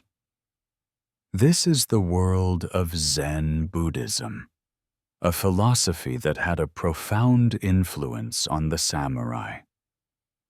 Zen, with its emphasis on mindfulness, discipline, and self-mastery, became a guiding force in the lives of many samurai, shaping their approach to both warfare and life. Zen Buddhism was introduced to Japan in the 12th century during the Kamakura period. It quickly gained popularity among the samurai, who were drawn to its emphasis on discipline, focus, and the pursuit of enlightenment. Zen's teachings resonated with the samurai's way of life, offering a path to inner peace and clarity in the midst of the chaos of war. One of the key aspects of Zen that appealed to the samurai was its emphasis on mindfulness and presence. Zen teaches that enlightenment can be achieved through the practice of zazen, or seated meditation. By focusing on the breath and clearing the mind of distractions, the practitioner can achieve a state of heightened awareness and clarity. For the samurai, this practice was invaluable, helping them to remain calm and focused in the heat of battle. Zen also emphasized the importance of discipline and self-mastery. The samurai, who were trained from a young age in the martial arts, found in Zen a philosophy that complemented their rigorous training. Zen's teachings on the importance of discipline, perseverance, and the mastery of one's emotions resonated deeply with the samurai, who saw these qualities as essential to their way of life. The influence of Zen can be seen in many aspects of samurai culture. The tea ceremony, for example, was deeply influenced by Zen principles. The ceremony, with its emphasis on simplicity, mindfulness, and the appreciation of the present moment, became a popular practice among the samurai. It was seen as a way to cultivate inner peace and focus, qualities that were essential for a warrior. Zen also had a profound impact on the samurai's approach to death. The concept of mushin, or no mind, taught that one should approach death with a calm and clear mind, free from fear or attachment. This philosophy was central to the samurai's code of Bushido, which emphasized the importance of facing death with courage and honor. The practice of seppuku, or ritual suicide, was seen as the ultimate expression of this philosophy, a way for a samurai to preserve his honor in the face of defeat. The legacy of Zen Buddhism in samurai culture endures to this day. Its teachings on mindfulness, discipline, and self-mastery continue to inspire those who seek to live with purpose and clarity. The samurai, with their deep connection to Zen, have left a lasting legacy, one that continues to shape our understanding of what it means to live with honor and integrity. This is the story of the influence of Zen Buddhism on the samurai, a testament to the power of philosophy to shape lives and cultures. Zen, with its emphasis on mindfulness, discipline, and self-mastery, became a guiding force in the lives of many samurai, shaping their approach to both warfare and life. Its legacy is one of inner peace, clarity, and the pursuit of enlightenment, a legacy that continues to inspire us to this day. Samurai and the Tea Ceremony, the art of war and peace. Imagine a samurai, clad in armor, sitting in a quiet tea room, his hands delicately handling a ceramic bowl. This is the world of the tea ceremony, a practice that became a central part of samurai culture. The tea ceremony, with its emphasis on mindfulness, simplicity, and harmony, offered the samurai a moment of peace and reflection in the midst of their turbulent lives. The tea ceremony, or chanoyu, was introduced to Japan in the 12th century, but it was during the Muromachi period, 1436 to 1573, that it became a refined and highly ritualized practice. The ceremony, which involves the preparation and serving of matcha, or powdered green tea, was deeply influenced by Zen Buddhism. It emphasized the principles of wabi-sabi, or the appreciation of simplicity and imperfection, and ichi-go ichi-e, the idea that each moment is unique and should be cherished. For the samurai, the tea ceremony was more than just a social activity. It was a way to cultivate inner peace and focus. The ceremony required a high degree of discipline and attention to detail, qualities that were essential for a warrior. The act of preparing and serving tea was seen as a form of meditation, a way to clear the mind and achieve a state of mindfulness. The tea ceremony also played an important role in the political and social lives of the samurai. It was often used as a setting for important meetings and negotiations, providing a neutral and harmonious environment for discussions. The ceremony's emphasis on etiquette and respect helped to foster a sense of mutual understanding and cooperation among the participants. One of the most famous figures in the history of the tea ceremony was Sen no Rikyu, a tea master who served under the warlord Toyotomi Hideyoshi. Rikyu is credited with refining the tea ceremony and elevating it to an art form. His approach to the ceremony emphasized simplicity and naturalness, and he introduced many of the practices and aesthetics that are still associated with the tea ceremony today. Rikyu's influence extended beyond the tea room. He was a close confidant of Hideyoshi, and his advice was sought on matters of politics and strategy. Yet, Rikyu's relationship with Hideyoshi was not without its tensions. In 1591, Hideyoshi ordered Rikyu to commit seppuku, a decision that remains shrouded in mystery.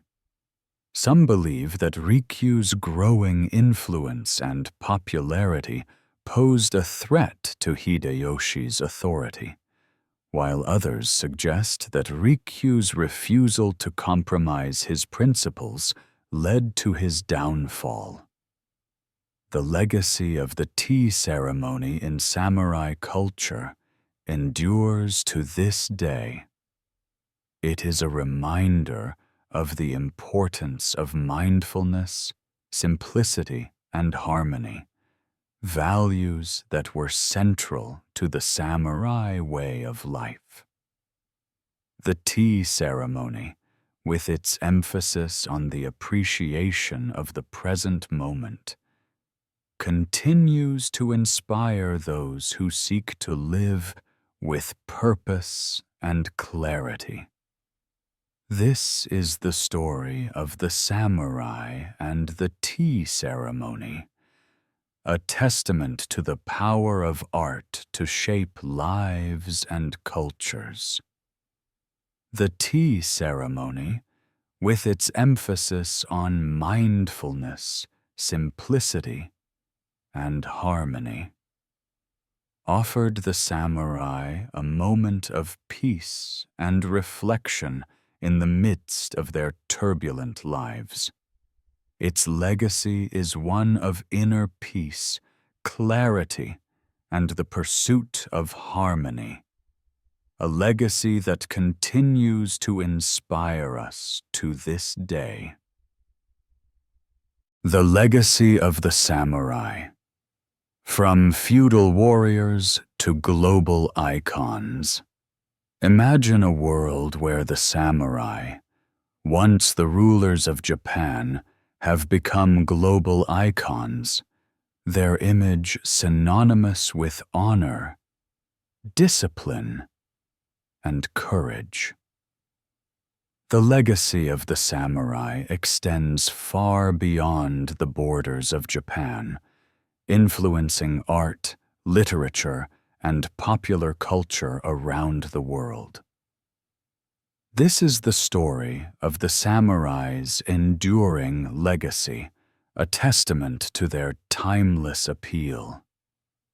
The samurai, with their code of Bushido and their unwavering commitment to honor and duty, have long been a source of fascination and inspiration.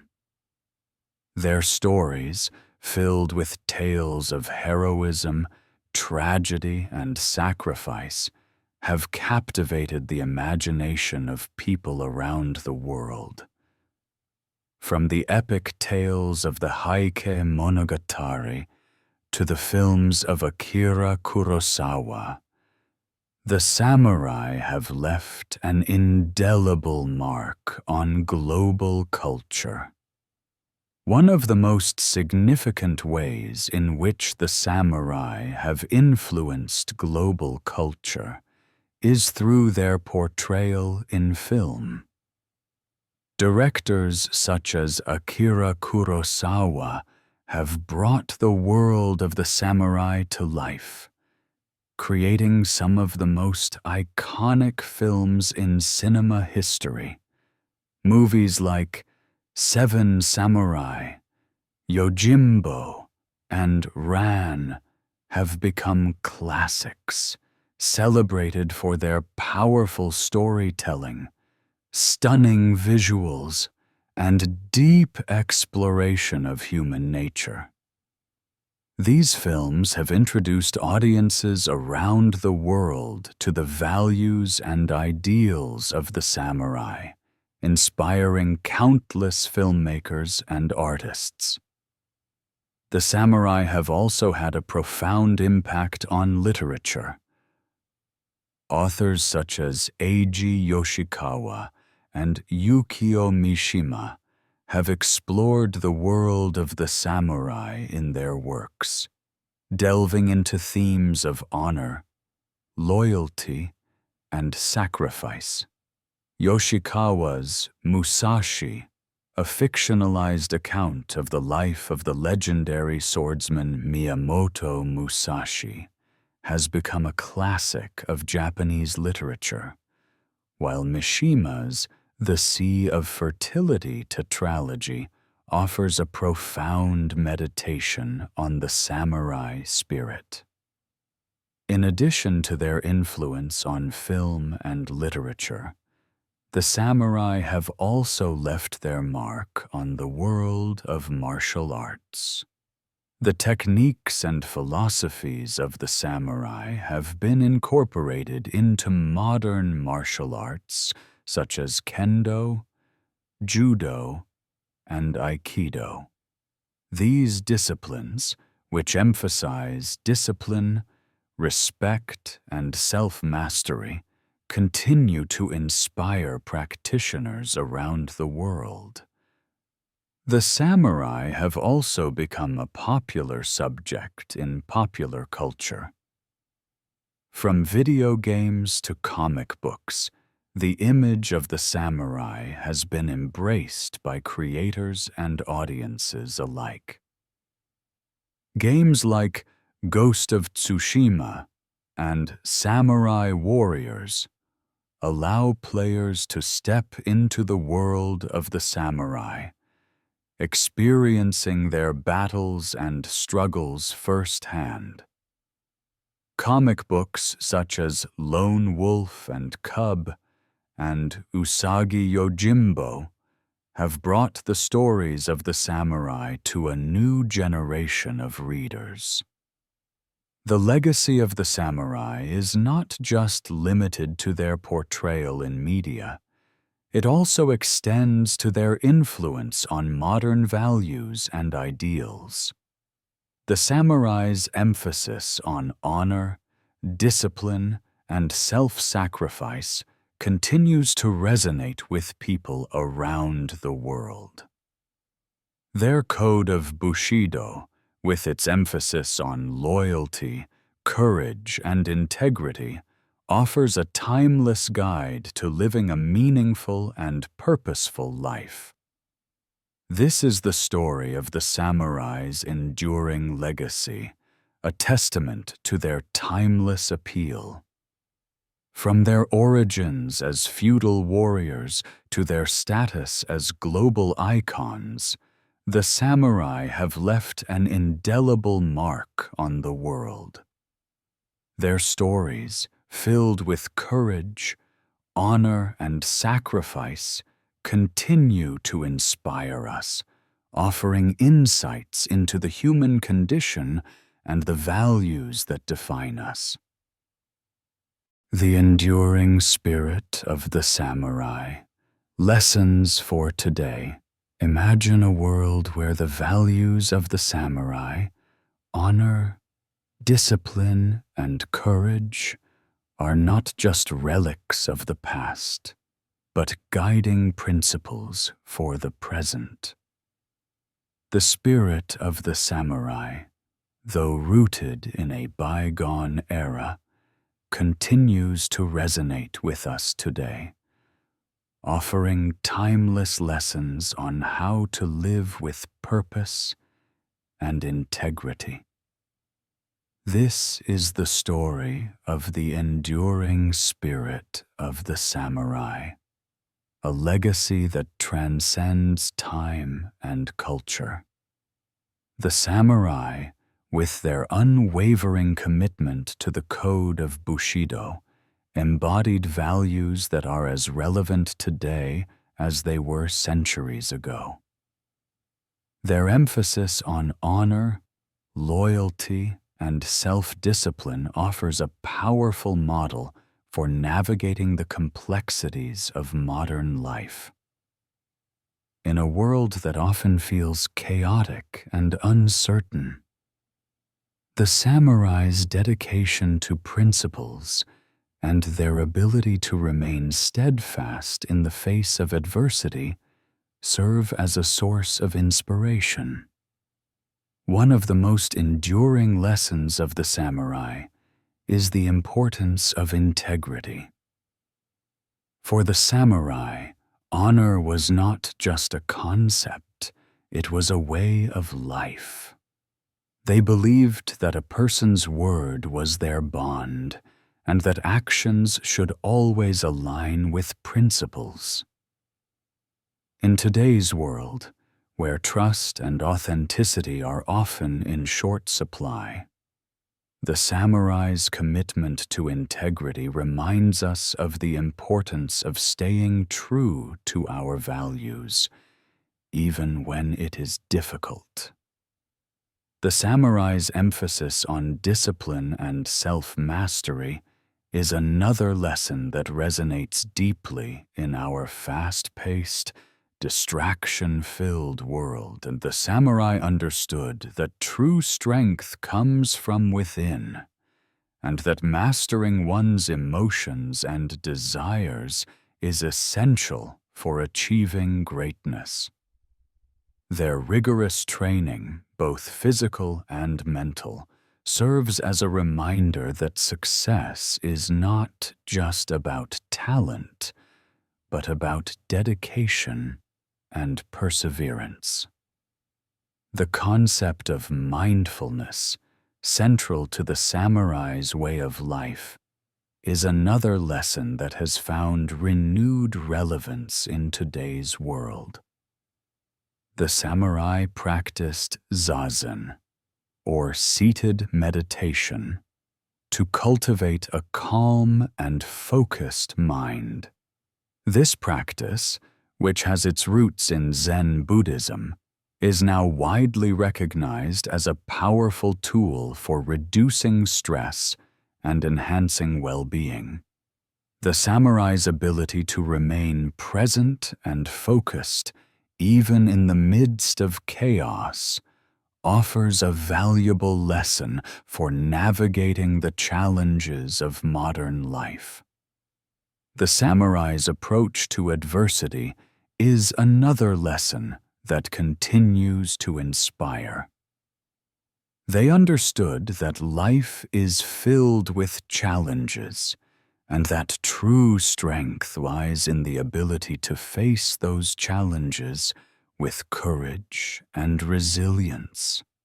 The samurai's willingness to confront death with calmness and resolve, as seen in the practice of seppuku, may seem extreme by today's standards, but it underscores the importance of facing difficulties with dignity and grace.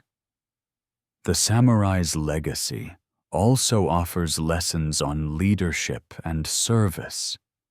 They believed that true leadership is not about power or status, but about serving others and upholding the greater good.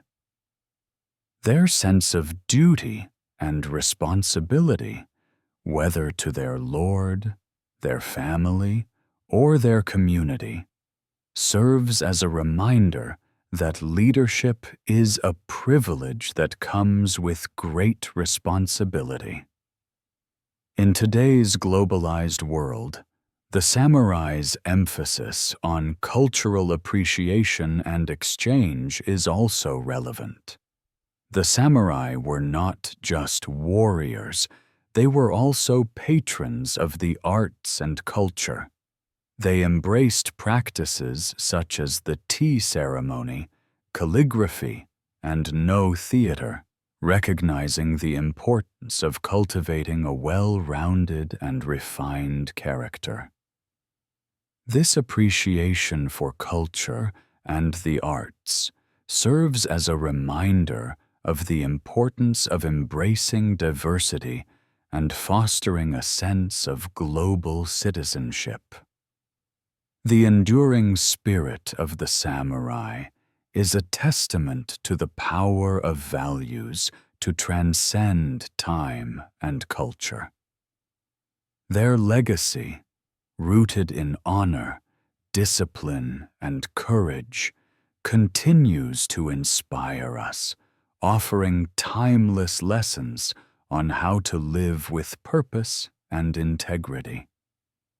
In a world that often feels fragmented and uncertain, the samurai's unwavering commitment to principles serves as a beacon of hope and a reminder of the enduring power of the human spirit. This is the story of the enduring spirit of the samurai, a legacy that continues to resonate with us today.